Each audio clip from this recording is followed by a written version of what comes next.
At the very least, this is going to be a very interesting match. Guys, today is a Yunu day. Yunu just got buffed so that when he revives, he comes back and automatically does an attack with skill 2, which leaves it's a triple hit. It does a brand, and it also does an oblivion when he comes back from the dead on whatever unit killed him. So today we are going to test him out in some Guild Wars, and then we are going, let's just get this started already. We're going to test him out in some Guild Wars, and then we're going to take a look at Yunu in RTA. So let's watch as this team, I just feel like it's going to fail. I feel like whatever we do in Summoner's War, it always fails. He doesn't have an attack power buff or a defense buff, so let's see how much damage he doesn't with that. I don't know why I went for that, to be honest. I really don't know why I went for that. I mean, we could have gone for the Rakan, but that would have made the most sense. Okay, so let's see what actually happens here. I have some... Well, I was going to say I have some high hopes, but that's really not going to... The high hopes are really not going to happen if I play it like that. So, let's try to get a defense break. I didn't think we were going to get it. We have another chance to get a defense break. Okay, so we actually did... Okay, good. We actually got the defense break there. So then, welcome back. Comes back from the... I mean, they're going to come back from the dead twice. So, let's see if we get... Very nice, very nice, very nice. Okay. We're hoping... This is not... We're not going to do... I feel like we're not going to do anything at all. Okay, so let's do one of these. Is he on revenge? Yes, he's on revenge. I was hoping... This is not showing anything, is it? This is not showing anything, because nothing's actually hitting Yunu. Okay, wonderful. Well, to be honest, I should have expected for something to go wrong. But that's why we have part 2 of the video, where we're going to take a look at some gameplay in some, some RTA. Of people using Yunu and hopefully having much more success than we are. So I found like 5 different people using Yunu, mostly as a last pick situation. They're not using him in every single battle, just as a counter to different things. So let's see what they're bringing him in as a counter to, because Yunu does have an Oblivion. If you guys are coming back to the game from being gone for a while, wow, that RNG. They resisted everything from that. That looks like my RNG.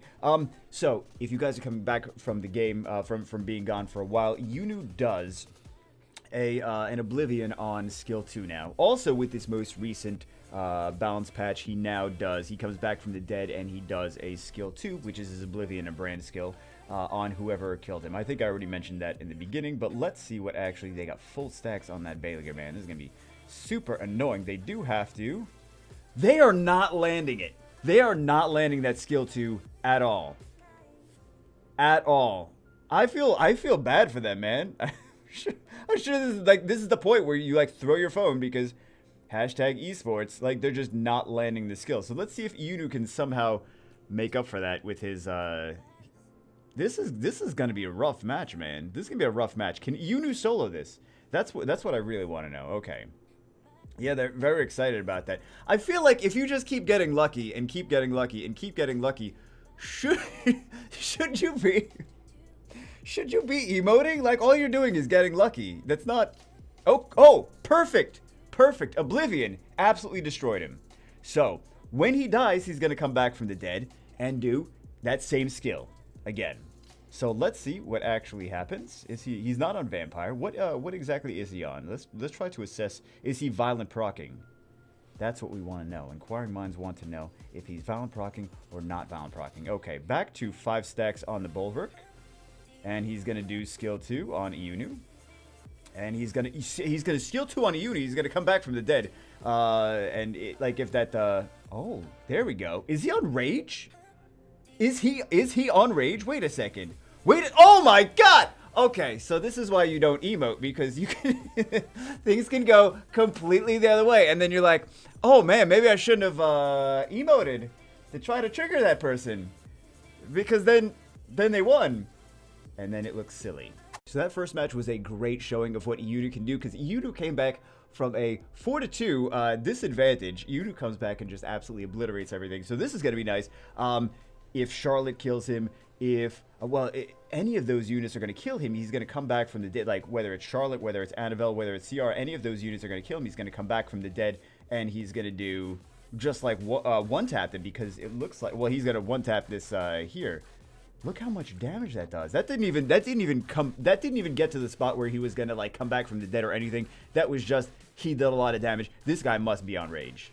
So now I just want to put my Yunu on Rage, because I have him on Vampire, but clearly that is not the, especially coming back from the dead, and one-tapping something, so, or at least more damage on Vampire, like attack or damage attack or something like that.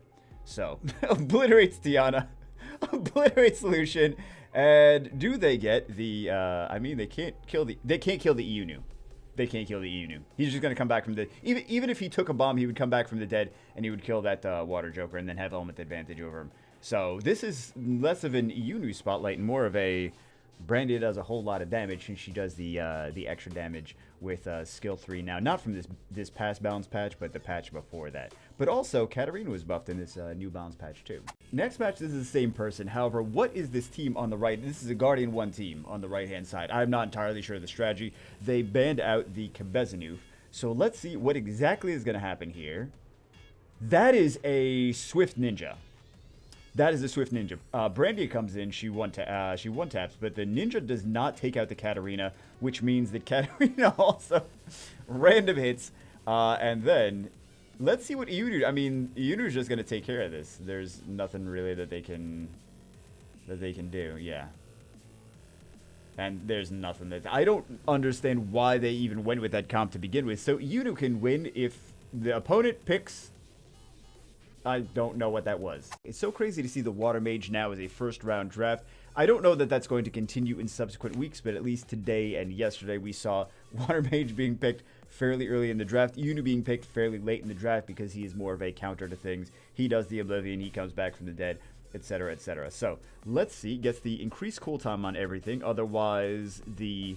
like, if that Shung Pung resisted...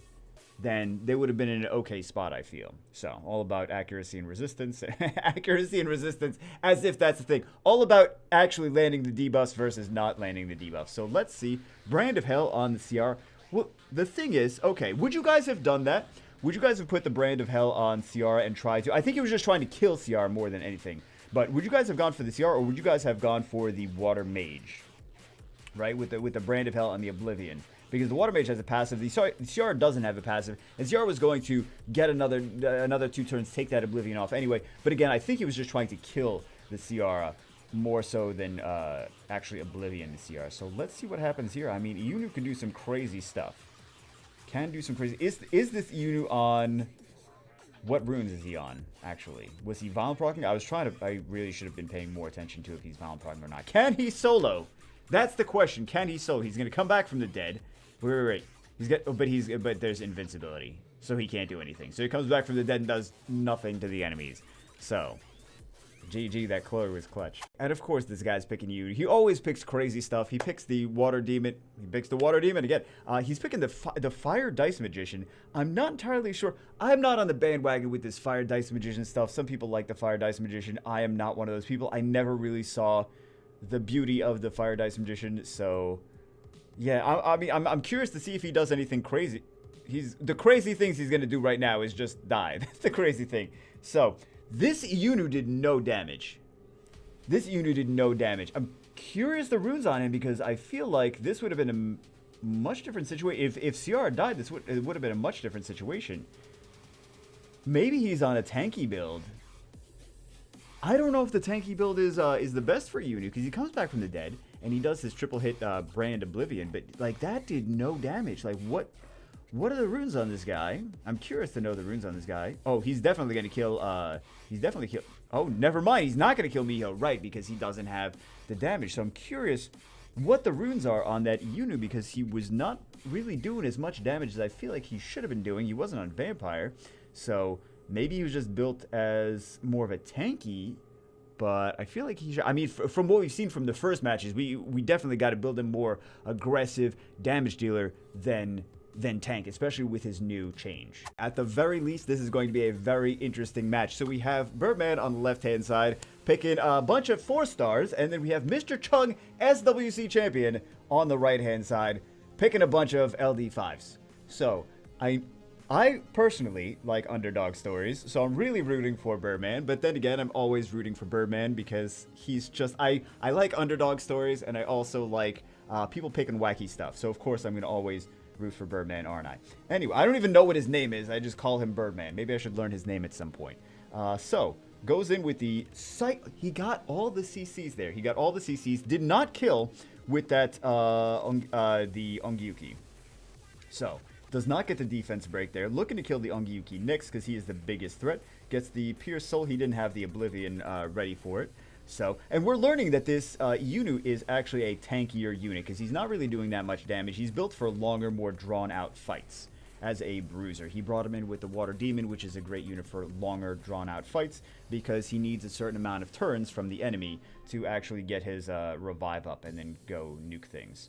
So, gets the Psycho Crusher, gets 2 CCs on the Ragdoll and the Artemail, and then kills the Ongyuki there. So gets the Silence, Brand, and Dot on the Ragdoll. Silence is super OP because this way he doesn't boost the attack gauge, right? So if Yunu was squishy, he would have already died at this point. So this is just a Bruiser Yunu. I'm interested to see the stats specifically on him. Are those dots going to kill? It doesn't matter because they just do a skill 1 anyway. So it gets 2 stuns there. Artemail doesn't have enough to heal, but I think did he have a heal block on him? The Ragdoll or no? I think he might have had a heal block. So at this point, that's just GG. And then the Oblivion icing on the cake. And that's game.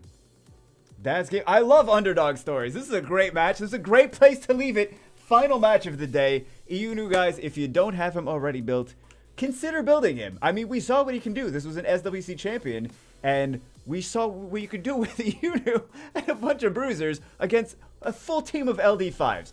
If this, and then the first match of the crazy 2v4 comeback, was not an indication that this is a usable unit that you could definitely consider putting in your toolkit, your monster box, then I don't know what is, guys. Anyway, that's it for this one. Hope you guys enjoyed. I will see you as always in the next one.